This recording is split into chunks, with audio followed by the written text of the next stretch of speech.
Hey, Composing Gloves here, and today we're going to be talking about the 7 half diminished chord. So you see, once we toss sevens into the mix, things get we have a lot more options. You could play some really cooler stuff, but it gets quite a bit more like, ooh, my gosh.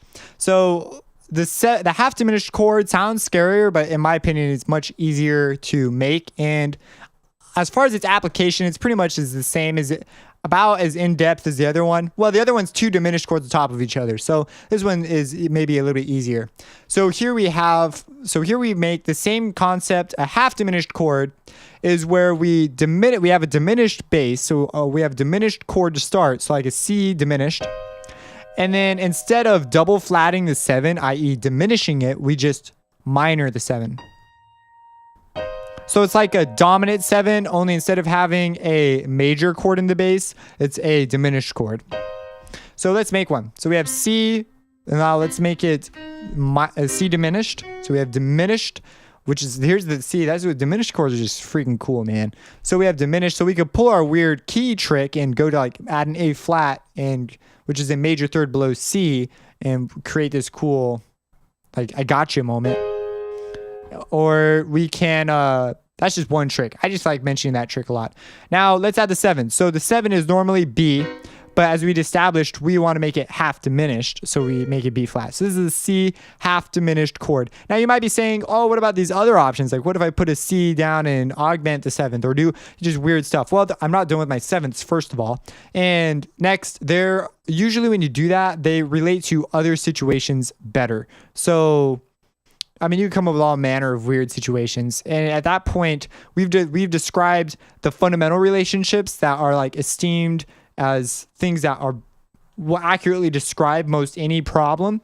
So you should be able to pull it apart yourself and look at things. But we're not done yet with 7ths either. We still have a ways to go. So here we have a B flat. So this is a half diminished 7 because it's not a double flat. Now it's just a B flat, but the C chord is diminished. So if we look at this, we have an E flat, a G flat, and a B flat. So now it's like this is a minor chord. So now we have a diminished chord and a minor chord combined. This allows us some more options. We could, like, for example, the diminished 7 wants to naturally resolve. We could use this instead of going straight to a dominant 7, which would be this, the major chord. We have a C diminished in the bass. This wants to pull to it pulls quite nicely to, that's sort of harmonized with the train there. It pulls quite nicely to a major chord. So what we could do is we could leave the 7 as a minor 7th, and we could go C half diminished 7 because it's diminished, but the C is not diminished. So, I mean, the 7's not diminished, so it's a half diminished. And then we add the major. And now that wants to pull to the F. And so we could pull that kind of a cool little slide trick on people. There's a number of things you can do. Get creative. We have the minor chord on top. And we know that we want to add the A flat to...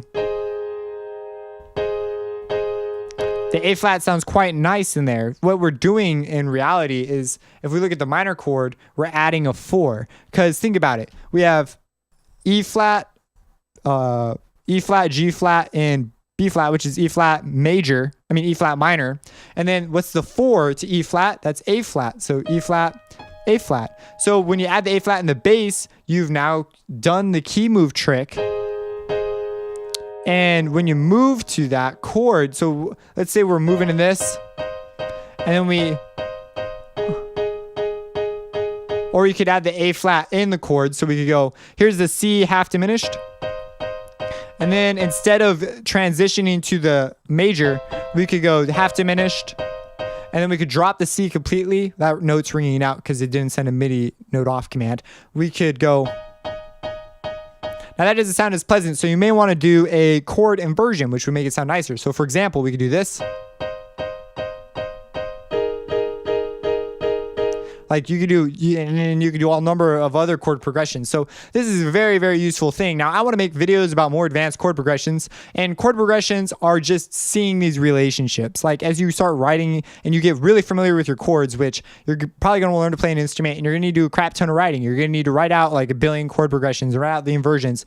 And we've added a suspended fourth here. It was an add 4 here. So to the major to the minor. Man, so many fireworks. So just a really interesting thing. I was in Oregon. I lived there for 2 years, and man, the fireworks there, whoo, in California, it's illegal. And in the past, I've never had this issue. Normally, there's like one, but people, it's freaking illegal, and there's fires. So I don't understand why it's a thing this year to do this. It happens all throughout the year, but tonight, it's the night before, so more people are equipped, I guess. Anyways, that's that. Pretty cool shots. I'm trying to give you some demonstrations of the properties that they're used for, just because I want you to see them as tools and uses and not just as boring chords or chords that of no use. Like, oh, wow, that's interesting. Half diminished. Ooh. So if you know what I'm saying, subscribe and have a blessed day. The Bernie bass. So, okay. So here is the original. And here's what I got. That's the second attempt, actually. Here's the first attempt, which is, you know, they're slightly different. So you can see I went in and added piano and some drums.